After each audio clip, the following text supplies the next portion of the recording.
Sir अब के याद ये गाना करना। ओ बदला मैंने पाया ए, बदला मैंने पाया ए, रब्बा इंतजार दिया आज रब्बा वही दिन आया ए। जो हीरो मैंने दूंगा हीरो जब तक जिंदा तुझे कुछ होने नहीं दूंगा।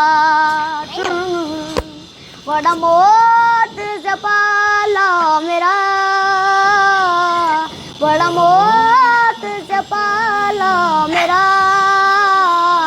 रब्बा इंतजार दिया आज रब्बा वही दिन आया है। अभी और मतलब जैसे सीखना है हमें सर, इस गाने को पूरा सीख जाऊंगा नहीं तो ये बहुत अच्छा गाना है सर मेरे लिए। बिल्कुल अच्छा गाना है। ओ इन सांसों की चुलबुल में बसते हो मेरे मन में, तुम वो दिल धड़कन में, ओ सर वो दिल में धड़कन में।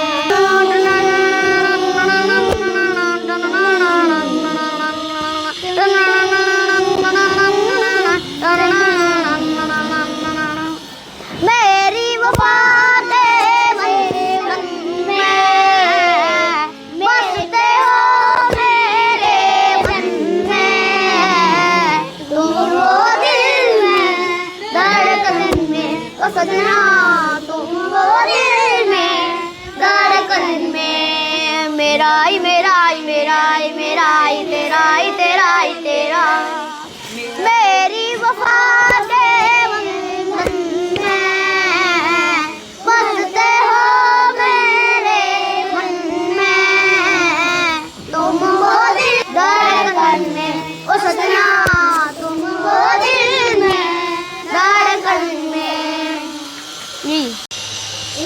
इनको पूरा मैं अपने वो स्पीकर पड़ा नीचे किताब पढ़ने आने लगी ना तो उसमें एक पहले लिख ले कागज पे गाने को पूरे को फिर याद करो उसको। सर ये गाना रोहित को आता, रोहित को बोलूं मैं लिख के दे दिए। लिख के दे दिया नहीं, रोहित को बोलूं मैं ये गाना लिख के दे दे, मैं याद करती हूँ। लिख के दे पूरा, फिर उसको पूरा याद करो। गाना आता है रोहित को आता है? हाँ मस्त गाता सुन और गाना और लड़की की आवाज में गाता है। ये सर भी गा रहा सर और भी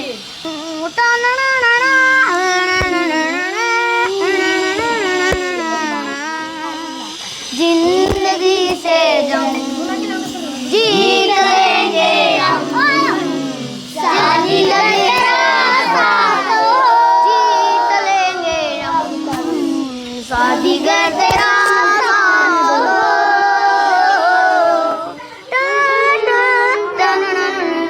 छोटी छोटी आशाओं छोटे छोटे सपने हो,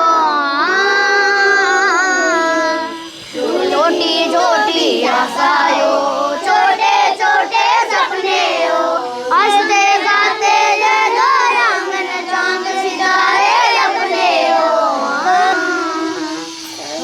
फूल खिले और फूल खिले और मुरझाए सूरज निकलेगा। मैं अतरुज गाऊं एक और मारवाड़ी 12 साल का बुढ़ापा आए बाबी लाख रुपया लेना है अरे कड़ी ना लड़ाई है। देख सर ये रोज को आता है, ये रोज को आता है, रोज लिख के देते हैं। रोहित जा इधर जा फिर अब पता है हैं? मैं सर ये आता है ये बदला में मुँह छाने लगी बड़ा हो गया ये तो। सर इसको ये आता है बदला के लिए सर ये दूध लगा लो ये सब हो जाएगा। कौन सा आता है? बदला मैंने पिया ये गाना आता है सर, इसका बहुत आता है। राग नहीं है? राग नहीं है हाँ सर सर मेरे को ये गाना याद करना है। राग है क्या राजा? मेरे को ये गाना याद करना है। हाँ याद करो तो याद कराए कर फिर हैं? पूरा लिख करके दे इसको गाना लिख कर के दिया है ना? गूगल से उठा करके पूरा गाना लिख करके दे दे इसको, फिर ये गा लेगा। बताया कि इसको गाने गाते हैं लेकिन पूरे नहीं आ रहे। नहीं मैं पूरे सिखा दूंगा। हाँ पूरे सिखाओ पूरा गाना, ठीक है ना? यस। इश्क जगाया मेरे अंदर मेरा सैया,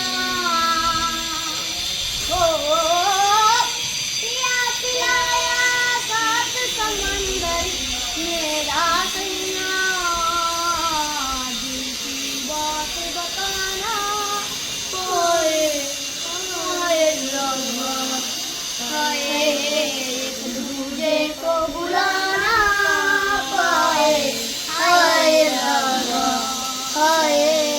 इश्क जगाया मेरे अंदर मेरा सैया, पिया पिलाया सात समुंदर मेरा सैया, दिल की बात बताना पाए, हाय एक दूजे को बुलाना पाए,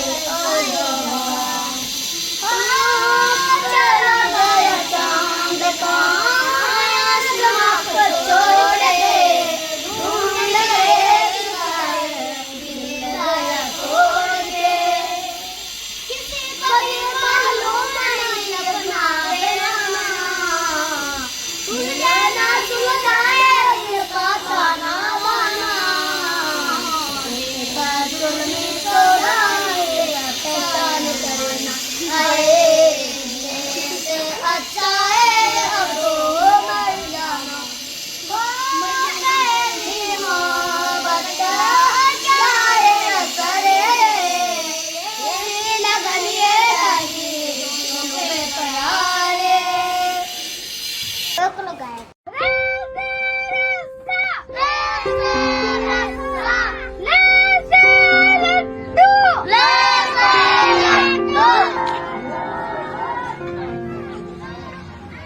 कचरा बीन रहे थे तभी ये सब लिए थे हमें तो पढ़ाने के लिए। हम मांगने जाते थे सब मिलकर, क्या होता था जब आप मांगने जाते थे? सर गालियाँ देते थे, मांगने जाते थे सब। आज कहानी एक ऐसे पुलिस वाले की जो वाकई में सिस्टम में रहकर, सिस्टम से लड़कर सिस्टम बदलने का काम कर रहा है। आज से 8 साल पहले इनको बोर्ड चौक कुछ ऐसे ला करके पुलिस लाइन के पास में घंटा भर पढ़ाना शुरू किया था। ये क्या है? ये मैं सिर्फ एक दिन आई थी 31 तारीख को देखने के लिए। मैं कहा चलो चल देख के आते हैं, वही पढ़ा के आती हूँ। मैं सोचा चली जाऊंगी, लेकिन फिर मैं लौट नहीं पाई और मैं इतने दिन से यहीं पर हूँ। नमस्ते। पढ़ना अच्छा लगता है? हाँ। क्या बनना है बड़े होकर? जज, आपको क्या बनना है? टीचर और आपको? डॉक्टर। डॉक्टर। मेरा पापा ये सोचता है मेरा बेटा बड़ा होके कुछ बने और मेरा भी नाम रोशन करे। आज धर्मी सन में होते तो हम कचरा बीनते और भीख मांगते। जिन बच्चों के हाथ में कभी कटोरा हुआ करता था, उनके हाथ में कलम पकड़ाने वाले को यहाँ के लोग दुआएं देते हैं। सड़कों पर भीख मांगती नन्ही आंखों में अब कुछ कर जाने का ख्वाब तैरने लगा है और तकदीर से लड़कर तस्वीर बदलने का हौसला इन बच्चों के झोपड़ी वाले स्कूल को पक्के स्कूल में बदलने की ओर बढ़ चुका है।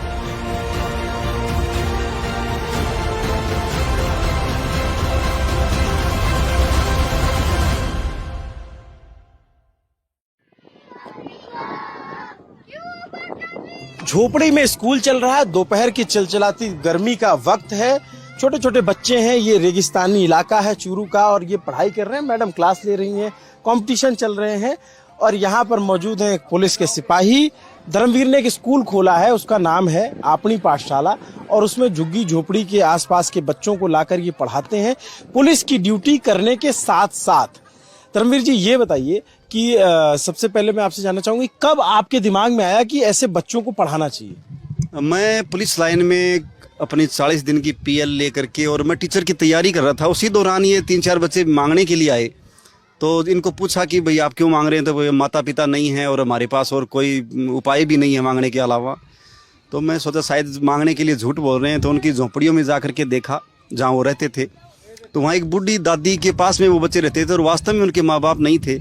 तब एक ख्याल आया कि भाई ये बच्चे जब तक इनको अपन सीख नहीं देंगे, सही गाइडेंस नहीं देंगे, तब तक यूं लग रहा है कि आगे चल कर के इनका शोषण तय है और ये जिंदगी भर यूं ही भटकते रहेंगे। तो ये चीज इनके बारे में जानी, तब उसी दिन तय किया। एक पड़ोस में एक लड़का था, उससे बातचीत की कि भाई अपन इन बच्चों को अगर साक्षर भी कर सकें, थोड़ा बहुत भी अपन इनको घंटा भर रोज पढ़ाएं, तो हो सकता है ये आने वाले टाइम में कुछ अच्छी दिशा पकड़ जाएं और बुरे दौर की से बच जाएं कहीं ना कहीं। आज से 8 साल पहले इनको बोर्ड चौक कुछ ऐसे ला करके पुलिस लाइन के पास में घंटा भर पढ़ाना शुरू किया था। कितने जब शुरुआत की थी तो कितने बच्चे थे और अब कितने बच्चे हो गए? शुरुआत की थी जब 8-10 बच्चे थे। और कौन सी क्लास से तक के बच्चे पढ़ते हैं? ये पहली क्लास से लेकर के और 8 क्लास तक के यहाँ पर इनको रखते हैं। कितने बच्चे हैं अभी? फिलहाल 300 बच्चे हैं टोटल। तो 300 बच्चे। आप ये काम 2016 से कर रहे हैं? हाँ, 2016 से शुरुआत है ये। 2016 से शुरुआत और अब तकरीबन 8 साल बीत चुके हैं। आप जैसे ये बच्चे हैं, ये कौन सी क्लास के बच्चे हैं ज्यादातर? इसमें कक्षा 7 और 8 के बच्चे हैं ये। आप इनको जानते हो? ये कौन है? धर्मजी सर। क्या करते हैं? अभी तो फिलहाल पुलिस में हमें पढ़ा, हम पहला मतलब कचरा ही बीनते थे ना, तब सर ले आए थे हमें। तो फिर हमें पढ़ाने लगे धीरे धीरे। अब पहले तो हम ना मतलब एक दीवार ना उनके पीछे पढ़ते थे, फिर एक स्कूल में नहीं, स्कूल वहाँ पर है ना, लाइन पुलिस में एक स्कूल है, वहाँ पर हम धीरे धीरे पढ़ने लगे। फिर वहाँ से फिर 2019 में वो लग गया था ना लॉकडाउन जी, बाद में हम यहाँ पर पढ़ने लगे। क्या नाम है आपका? कृष्णा। और आपका क्या नाम है? मेरा नाम गुड़िया। क्या करती हो गुड़िया आप? पढ़ते हैं कौन सी क्लास में? 5। और आपके मम्मी पापा? घर पे रहते हैं। वो क्या करते हैं? वो क्या करते हैं मम्मी पापा? मम्मी घर पे रहती है, पापा कैटरिंग का काम करते हैं। हाँ, तो इनको जानते हो आप? ये कौन है? धर्मवीर जी सर। क्या किया इन्होंने? हमें पढ़ाने का प्रयास किया। अच्छा, तो आप इस स्कूल में कब से पढ़ रहे हो? 8 साल हो गए हमें। 8 साल? हाँ, फिलहाल अभी 8 साल। अच्छा, 2016 से पढ़ते आ रहे। तो आप कचरा बीनने नहीं जाती? अभी तो नहीं जाती, पहले जाते थे हम। तो और आपके और बच्चे दोस्त लोग क्या करते थे पहले? पहले कचरे मांगने ही जाते थे, भीख मांगने। कौन कौन मांगता था? फिलहाल ये सब भी मांगते थे पहले तो। हम मांगने जाते थे सब मिलकर। जब सर हमें कुरकुरे का बहाना देख के स्कूल ले आए थे। हाँ। फिर कुरकुरे मिला कि नहीं मिला? हिला। हाँ। फिर स्कूल में पढ़ने लग गए? Yes sir. हाँ। स्कूल में फिर पढ़ने लगे। हाँ। फिर मांगने के नहीं जाना पड़ा? नहीं सर। अब पढ़ना अच्छा लगता है? Yes sir. और अब जैसे जाना पड़ता था तो मजबूरी में जाना पड़ता था? Yes sir. क्या होता था जब आप मांगने जाते थे तो लोग कैसे व्यवहार करते थे? सर गालियाँ देते थे। मांगने जाते थे सब।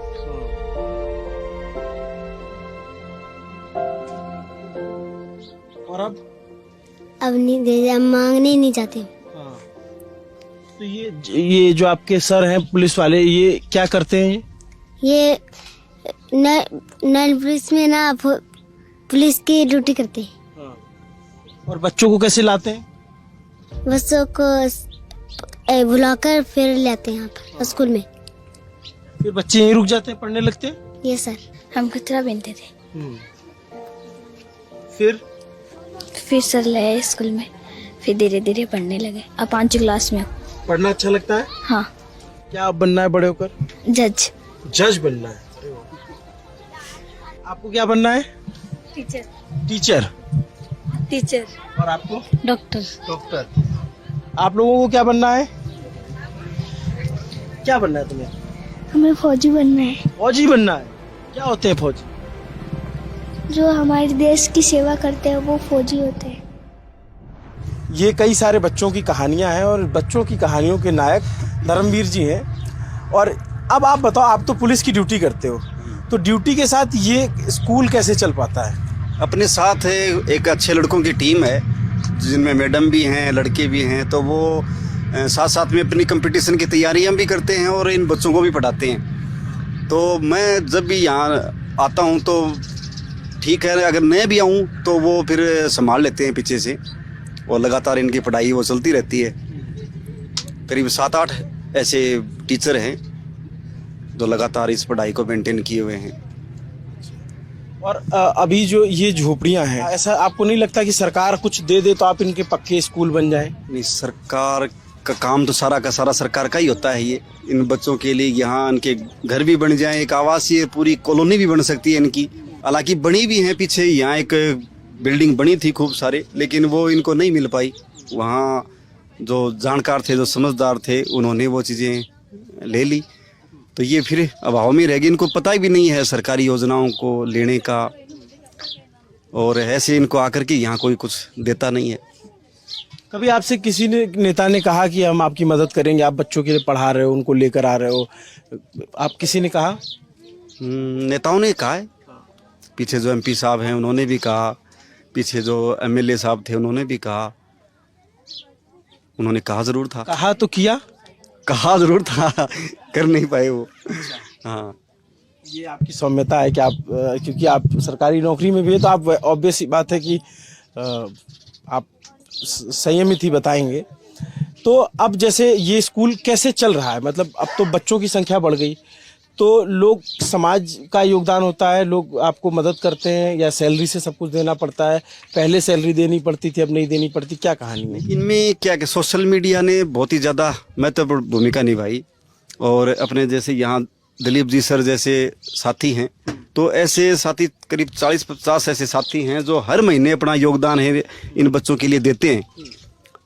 और कुछ एक ऐसे भी हैं जो सोशल मीडिया से देख देख करके इन बच्चों के लिए कभी ड्रेस, बैग, इनकी जो ज़रूरतें होती हैं उनकी पूर्ति करने के लिए भी यहाँ पर पहुँचते हैं।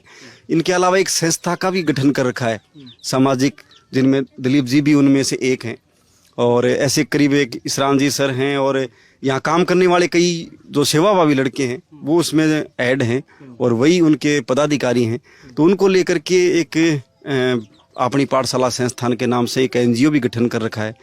तो उससे सोसाइटी के जो भी समर्थ साथी हैं, जिनको भी लगता है ये काम अच्छा है, वो उनमें अपना 2 रुपये का योगदान है वो करते हैं, और उसी के मार्फत ही ये सारा का सारा सिस्टम है वो चल पा रहा है। 2 गाड़ियां भी हैं इन बच्चों के लिए, रोज दूर दूर झोंपड़ियों से लाना ले जाना निःशुल्क रहता है इनके लिए सारा का सारा ये। तो उनमें भी तेल पानी जितना भी जो खर्चा होता है ड्राइवर का और है, वो सारा का सारा सोसाइटी से ही वहन होता है।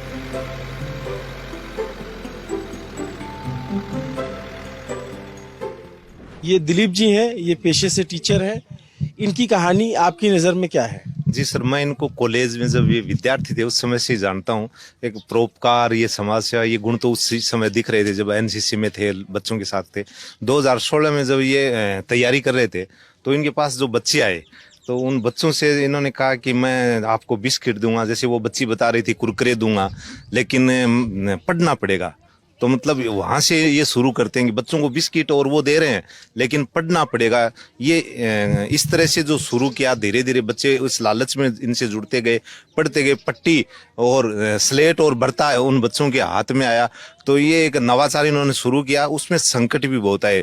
मैं इनके पापा से मिला एक बार, तो मैंने उनसे पूछा कि अंकल जी, आपको तो बड़ा फक्र हो रहा होगा कि आजकल सब लोग कह रहे हैं देखो सिपाही धर्मवीर है, वो भीख मांगने वाले या कचरा बीनने वाले बच्चों को पढ़ा रहा है, सब लोग इतनी तारीफ कर रहे हैं। तो वो बोले कि वो जुनूनी है, बावड़ा है। जुनूनी को हमारे यहाँ बोलचाल की भाषा में बावड़ा कहते हैं, कि जो एक धुन हो जाए उसी पे लग जाए। मेरे 2 बेटे हैं, बड़ा फौजी है, उससे घर खर्चा चलता है, और वो धर्मवीर तो सारी तनख्वाह तो उन बच्चों में लगा देता है। बताओ आप, ऐसे कोई घर चलता है क्या? फिर मैं अभी इनकी माताजी से मिला, तो उन्होंने कहा कि मेरे बेटे के काम देख के मेरे सारे रोग दूर हो गए।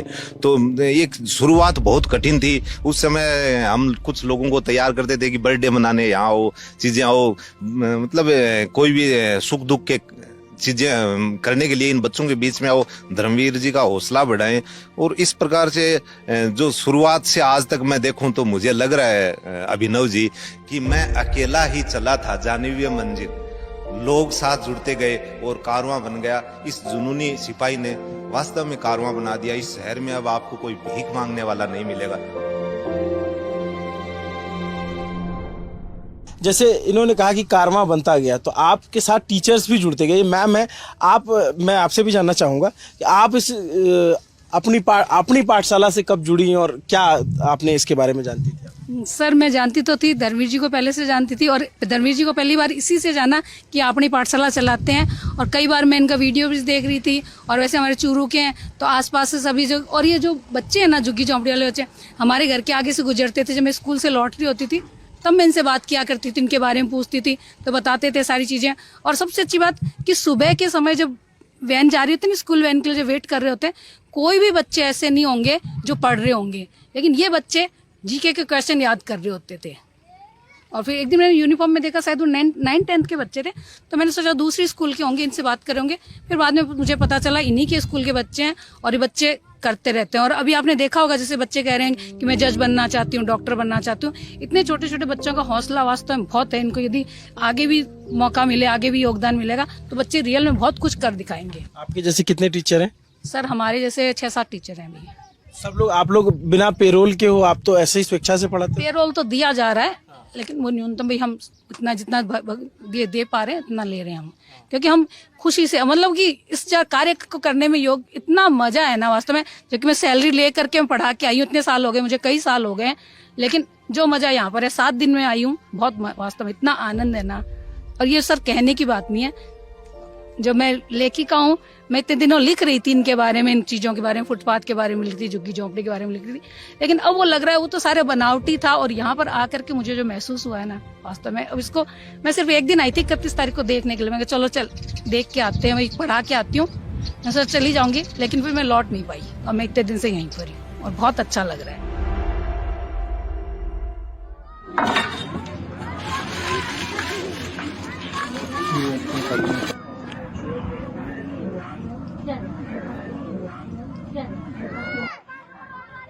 यहाँ लोग अपने आप आ जाते हैं खाना खिलाने, आइसक्रीम खिलाने?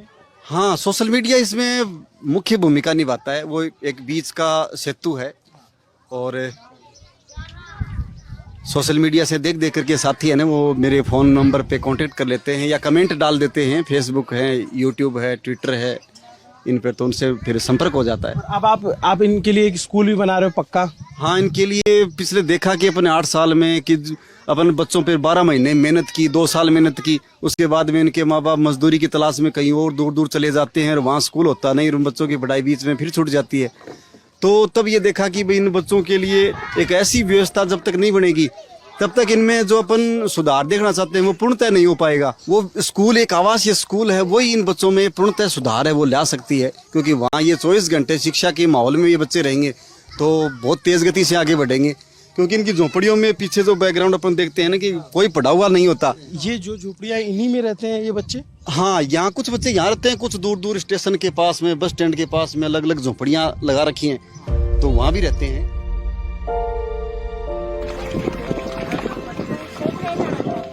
पानी की व्यवस्था आपने कर दी है इनके लिए? पीने की इनके लिए फिल्टर पानी भी इसमें डलवाते हैं, और ये इनके लिए बर्तन वगैरह धोने के लिए ये पानी की व्यवस्था भी है। ये आपका ऑफिस है? ये टेम्परेरी ऑफिस है। गजब का है ये स्कूल, और इसको देख कर के इतनी ऊर्जा मिल रही है। कोई व्यक्ति इतना सकारात्मक होकर के काम कर रहा है, और उसकी सकारात्मकता हम देख रहे हैं कि आने वाले दिनों में उसका फल मिलेगा। यहाँ लोग खुद से आ जाते हैं, और लोग खुद ब खुद कोई बच्चों के लिए कोई खाना ले आता है, कोई आइसक्रीम ले आता है। हमारे सामने, हमने अपनी आंखों के सामने ये सब देखा। और ये इनका जैसे होता है कि प्रिंसिपल साहब का जो ऑफिस होता है, तो ये झोपड़ी, जैसे बच्चे झोपड़ी में पढ़ रहे हैं, वैसे ही ये झोपड़ी जो है वो प्रिंसिपल साहब का ऑफिस है। और यहाँ पे प्रिंसिपल साहब ने लिख रखा है, आज जो है कुल छात्र जो है 300 हैं। आज 136 बच्चे आए अपनी पाठशाला चूरू, और ये बाबा साहब अम्बेडकर की तस्वीर लगी हुई है, और जो भी इनका अवार्ड और ये सारी चीज़ें मिली हैं उसको लेकर के। तो ये पूरी कहानी है अपनी पाठशाला की। ये पूरी कहानी है एक सिपाही की, जो ना सिर्फ पुलिस का सिपाही है बल्कि एक समाज का भी सच्चा सिपाही है, जो समाज के लिए अनवरत काम कर रहा है। नाम धर्मवीर जाखड़ है। चूरू के आसपास के लोग तो हर कोई जानता है। हम जब यहाँ आए तो हमें इस कहानी के बारे में पता चला, और हमें लगा कि चूरू दूरस्थ राजस्थान के एक इलाके की ये कहानी क्यों नहीं देश के दूसरे इलाकों के लिए प्रेरणा बने, खासकर कि जब पुलिस वालों के लिए इतनी सारी धारणाएं हैं, उन धारणाओं को तोड़ता हुआ यह व्यक्ति इस तरीके से काम कर रहा है। आपको ये पूरी कहानी कैसी लगी, धर्मवीर जाखड़ जी से बातचीत कैसी लगी, पूरा आप जो भी इस हमारे स्टोरी पे जो भी सोचते हैं कमेंट करके जरूर बताइए। बहुत बहुत शुक्रिया धर्मवीर जी आपका। बहुत बहुत आभार है। ये कितना प्रेम भरी भाषा है इनकी। ये सा बोलते हैं, जैसे जी हम लोग की तरफ बोलते हैं, जी लगाते हैं, ये सा लगाते हैं। नमस्ते, मेरा नाम। ऐसे जो झोंपड़पट्टियों में रहने वाले या भावों में रहने वाले दिहाड़ी मजदूरियों के जो बच्चे हैं, जो अच्छी शिक्षा ले नहीं पाते या जिनका घुमंतु जीवन है, उस कारण से वो पढ़ा नहीं पाते अपने बच्चों को, तो ऐसे बच्चों के लिए ये पाठशाला है वो इसका निर्माण है वो लगातार ये चल रहा है। खूब सारे साथी लगे हुए हैं निर्माण में। आने वाले टाइम में इन बच्चों के लिए एक अच्छा शिक्षा का केंद्र बने, ऐसी का अपन सब सारे साथी मिलजुल के ये प्रयास कर रहे हैं। और ये अपन सबका एक अनोखा प्रयास है देश में।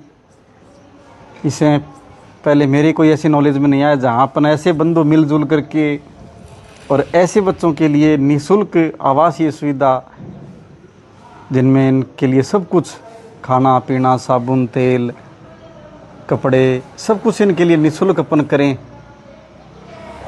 जो अनाथ बच्चे हैं, जिनके किसी के माँ नहीं है, किसी के पिता नहीं है, घरेलू कंडीशन बहुत ही ख़राब है, खास करके ऐसे बच्चों के लिए ही अपन ये